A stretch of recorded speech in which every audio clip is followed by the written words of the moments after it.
안녕하세요, 세종식물원입니다. 꽃 중의 왕이라고 불리면서 부귀영화의 상징이었던 목단이라고도 하고 정식 명칭은 모란입니다. 신라시대 때부터 우리나라에 심겨졌다고 전해집니다.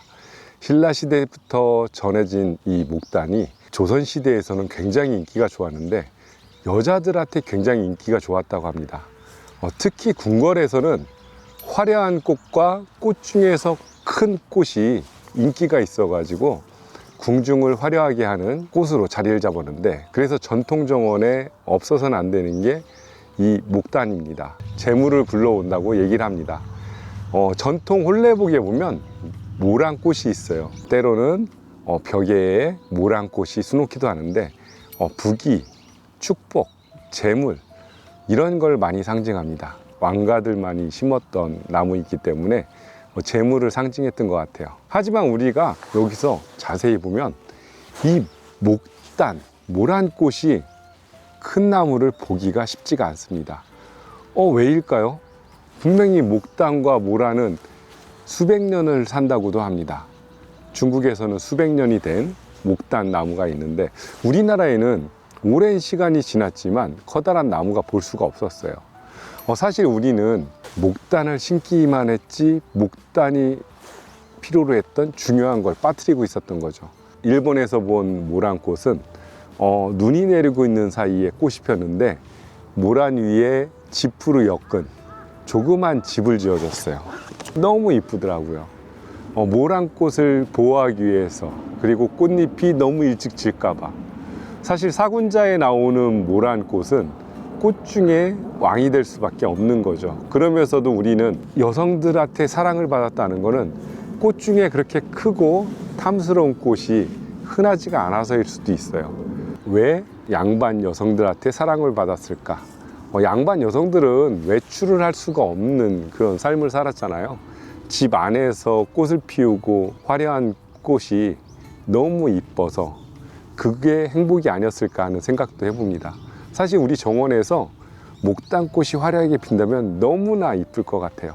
너무나 사랑스럽고 너무나 이쁜데 우리는 놓치고 있던 게 이 식물이 어떤 토양을 좋아하는지를 몰랐던 거죠.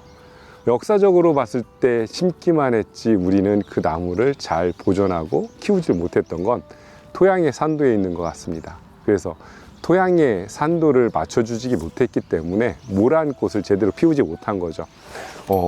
pH가 6.5에서 잘 크는 목단, 이 모란은 우리의 토양은 보통 5.5, 5 이런 산도입니다. 그래서 목단을 심을 때는 석회를 뿌려서 알칼리성으로 만들어 주신 게 좋습니다.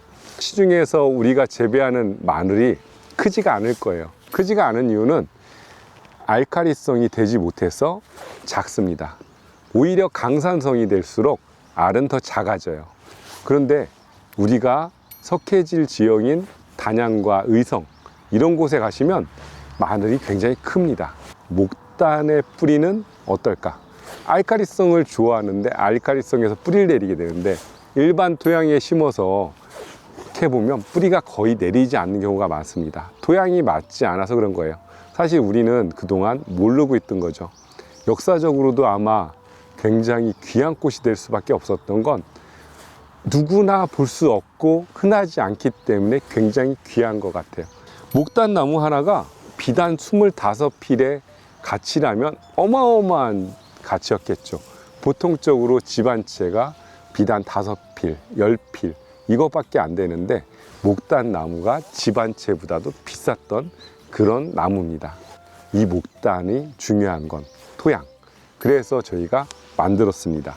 목단 전용 상토를요. pH를 7로 맞췄어요. 그래서 심으실 때 이 목단을 심을 때 어떻게 해야 되는지 한번 제가 보여드리려고 하는데, 제가 키워보면서 목단에 대해서 첫째, 토양이 굉장히 중요합니다. 둘째, 반그늘이 오히려 잘 자라는 것 같아요. 그래서 오히려 담장 안쪽에 심으면 햇빛을 막아주기 때문에 잘 꽃을 피웠던 거죠. 반그늘에 오히려 심으시는 걸 추천하는 게 목단입니다. 배수가 잘 돼야 되는 건 당연한 거고요. 그리고 배수가 잘 되지만 가물면 물을 꼭 주셔야 됩니다. 가물 때 물을 주지 못해서 죽기도 하는데, 특히 한여름에 잎이 타버리는 현상은 뿌리가 내리지 못하는 상태에서 나무가 햇빛이 강하기 때문에 타는 현상이 생깁니다. 나무가 뿌리를 내리지 못한 상태에서 햇빛이 강하기 때문에 타는 현상이 생기는데, 때로는 이게 물을 주지만 물이 역효과가 나기도 하고 제대로 자리를 못 잡고 죽어버리는데, 그 이유는 토양입니다. 뿌리를 단단히 잡아야지만 나무가 잘 크는데 뿌리를 단단히 잡지 못하기 때문에 나무가 제대로 성장을 못하는 거죠.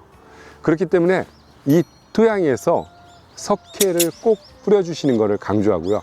석회가 구하기 힘들거나 뿌리기 힘들다 그러면 저희가 우리나라 최초로 목단 전용 분갈이 흙을 만들었습니다. 분갈이 흙, 용토를 만들었는데, 이 목단 전용이 사실 마늘에도 굉장히 도움이 될 거예요. 하지만 마늘까지 재배하기는 아깝고요. 목단을 재배했을 때는 굉장히 효과적이니까 귀한 목단나무 잘 키우는 법, 이 흙만 잘 사용하셔도 목단을 잘 키울 수 있는 방법입니다. 그럼 한번 목단을 심는 법을 보여드릴게요. 만들어진 그 분갈이 흙은 목단을 심는데 최적화되게끔 만들었는데, 우선은 배수가 잘 되는 지형이어야 돼요. 세용식물에서 만들어진 그 목단용은 이렇게 배수가 잘 되는 토양으로 만들었어요.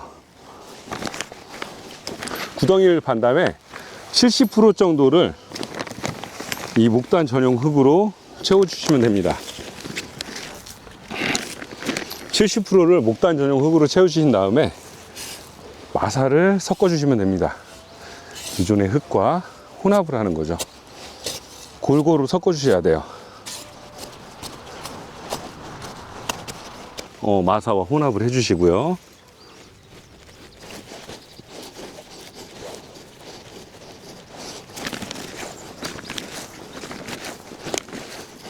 여기서 이제 물을 흠뻑 주셔야 됩니다.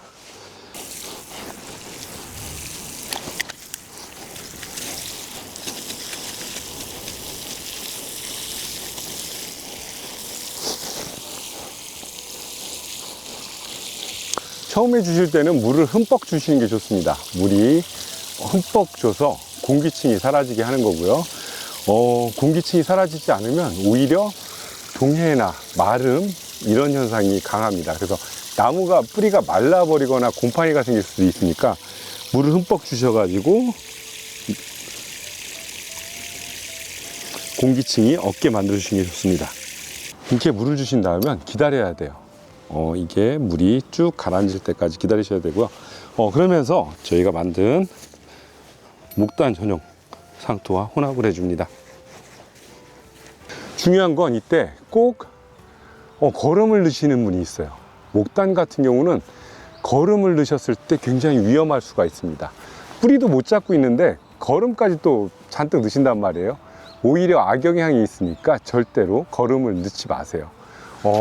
비료가 거름이 전체적으로 완숙되고 굉장히 발효가 잘 됐다면 보약이 될 수도 있지만, 어설프게 발효된 그런 퇴비들은 독약이 될 수도 있습니다. 그렇기 때문에 거름은 피해 주시고요.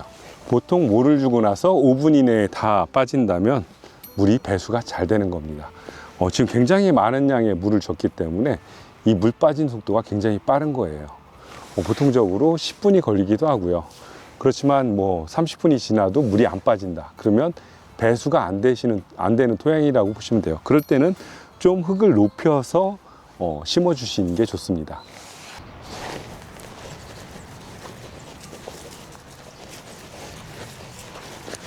이곳은 메마른 지역이니까, 그리고 살짝만 눌러주세요.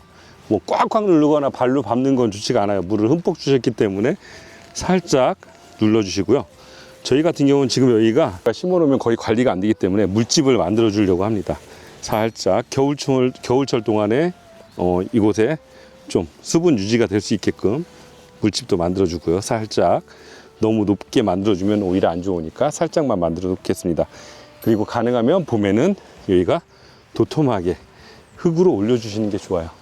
그래서 저희가 한번 이렇게 심어 봤고요. 그리고 봄이면 이렇게 도톰하게 이렇게 해주시면 됩니다.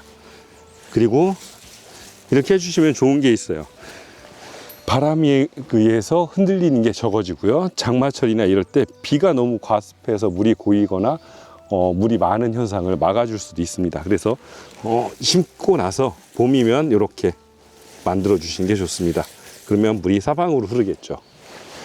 이렇게 목단을 심어 봤는데 부귀영화의 상징이었는데 우리가 그 부귀영화를 정말 제대로 못 키웠던 거죠. 그 이유는 우리가 몰랐던 흙 속에, 땅 속에 있었던 거예요. 이렇게 저희가 키워서 이쁘게 꽃피는 모습 보여드리도록 하겠습니다.